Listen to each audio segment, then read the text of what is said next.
hopefully the trip to Taj Mahal was good anyway, because the Soviet officials said the talk of atomic energy in India was premature.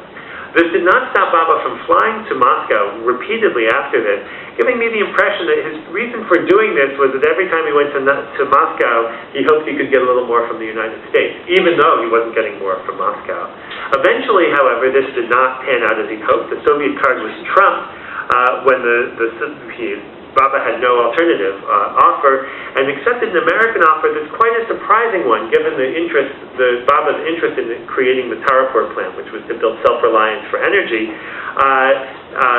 That ultimately the Tarapur plant would be a turnkey project, which would be then very expensive and rely on a lot of foreign exchange. It provided little experience and training for Indians, and ultimately would use only American fuel. And indeed, Baba and allies like S.S. Bhatnagar were soon criticized for kowtowing to the United States. So Baba's mixed success, this is to wrap up the four cases, had mixed success using competitive coexistence for his own purposes. He got Tarapur, but not the self-reliance, which was the reason he sought it.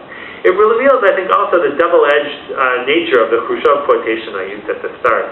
Khrushchev took full and perhaps even undue credit for prying open American purse strings. And in a way, he was right that Soviet offers of atomic energy and steel did catch American attention. But they also turned, at least in the case of the atomic energy, turned the Soviets into pawns in Indo-American negotiations.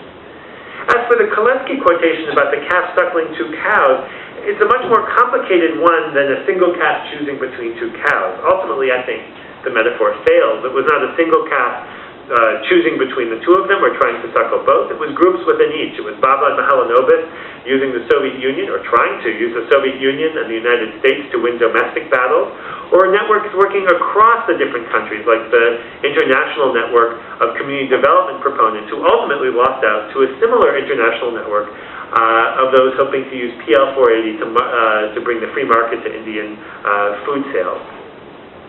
What's more, the impact of these kind of negotiations were as much about the cows as they were about the calf, that the negotiations didn't affect only India. And I'll show in other parts of this work, not here today, that India was crucial to the victory of the pro-development lobby in the United States over the course of the 1950s, and that Soviet doctrine and tactics shifted in significant ways as a result of the encounter with India. So to say, as I did at the start, that development was a Cold War weapon is true, but ultimately incomplete. In cases like the Lion Community Development, the Cold War provided opportunity and language for pursuing one's own vision.